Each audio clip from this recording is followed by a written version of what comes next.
The emergence of Caufield from Mr. Enortap. Yes, Coach, and Marko here. I wanted to go sort of along the lines of what we're going to be talking about at different points today, but I know that a lot of people have expressed a little bit of disappointment in Caufield this year, figuring that especially prior to these last 7 or 8 games where he's put in I think 6 or 7 goals. There's been a comparison with what he's done in the past, and comparison in the sense that they feel like he should be scoring a lot more. And we made it pretty clear that there's more to it than just his overall play, and his goals. As you can see there on the chart, comparing the three years he's been there, all the major stats in that area he has improved on this year, including the goal scoring. Now, yes, he's played more games this year than he has last year, but just look at the assists and the point accumulation, the reduction in the plus minus. It's just been amazing. Now, this chart that you see here is from based on last year, and I would bring your attention to the percentiles. Basically, in the center there, you see a circle with what looks like a spider web. Ideally, what you would like to see is that spider web as wide in diameter as possible. Last year, you see that his goals and shooting percentage were at the highest. If you go to this year's comparison, the next slide, it's much more widespread. If you look at the percentiles in each of the categories that were outlined there, once we did a little further digging into his stats, we see that they've all increased. The only one that didn't, obviously, was his shooting percentile. To even his own admission, and Martin St. Louis, it's because he tried to develop a huger part of his game, and that's to become more of a 200-foot player. Always different ways that you can contribute to the team, Coach. And Marko, a lot of times, when Caufield looks at the score sheet at the end of the game and may not see his name on the score sheet, he's still happy with his play because he accomplished some of the areas that he wanted to. Now, what you see here is the number of shots that he took from different locations last year versus this year. And the biggest difference you'll see is that he's sort of spread out where he's shooting from. He's trying to find the middle of the ice there in the offensive zone a lot more. And if you look at the second one, you'll see again all the percentiles have increased in that area. So that's another area. At the bottom, you see it's compared to the rest of the NHL in terms of the average, and this is last year's and it's lower. But look at this year's. A lot of the sections are more in the above average area, and his shots are coming from everywhere this time.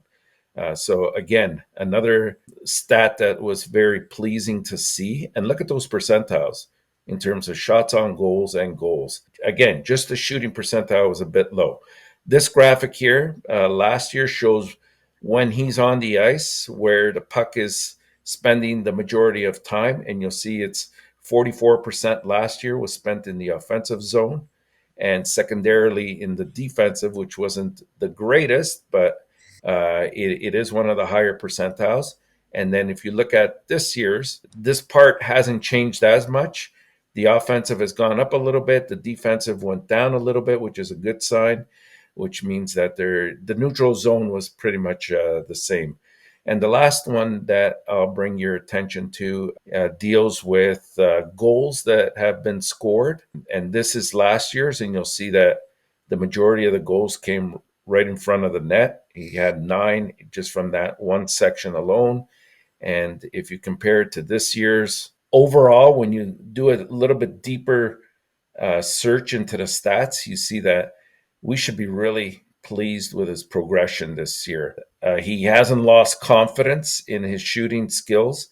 He's admitted that entirely, but he's also admitted that he wants to be a more complete player, and he gives a lot of the credit to the coaching staff for bringing him to that realization. Hold your heads up high because this is a great player that we have on our hands. Yeah, great breakdown, guys. Around Caufield, And guys, we didn't even really get into just overall the eye test, right? Like just seeing that he's winning more 50-50 puck battles, intercepting passes, playing above the puck, just doing the right things overall. Like you can just see that he's not cheating the game. And like St. Louis said from the beginning of the year, and I agree, right? Is sometimes you sacrifice a little bit around what you're good at in order to improve in other areas. And sometimes you're going to see a little bit of dip in production as you're kind of working through that.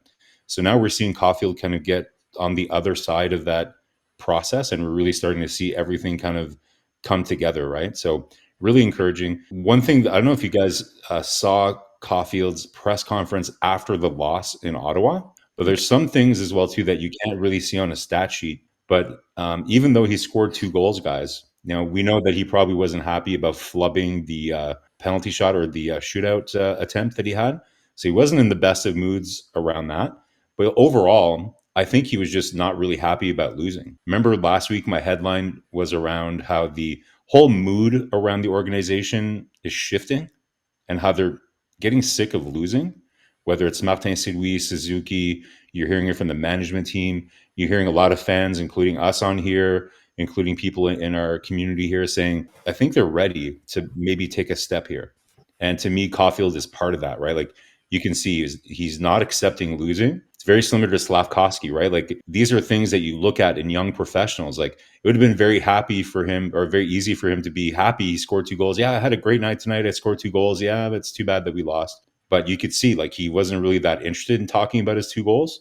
He was just, you could see he was visibly, especially because they haven't won against Ottawa in a while. I guess it's kind of getting a little bit under their skin. So that's another thing too, right? Just overall his attitude and how he's approaching the game, guys. I think we're starting to see the development of a very good young professional hockey player that's dedicated to winning. And that's really, that was the huge debate that we often saw ourselves in this chat, guys. Like Cole Caufield's job, his only job is to score goals. If he's not scoring goals, it's he's getting paid too much money. It's way more complicated than that, guys. There's many more aspects to being a well-rounded hockey player. And what we're seeing is the evolution of a hockey player. He's never going to be the best. He's not going to be strong enough to kind of like be a Selke nominee or anything. But what we're seeing is him dedicating himself the right way. So very, very positive. You cannot just go where you want to go. You got to go where the game is asking you to go based on where your teammates are, where your opponent are. And that is you got to get calculated. And for me, this is where Martin St. Louis is so important for the Montreal Canadiens. It's to let the player understand that what the game it give you, what the game is telling you what to do. And it's a game with speed, but also with slow at the same time, to know exactly where to go at the right time. So he understands now what zone he need to go.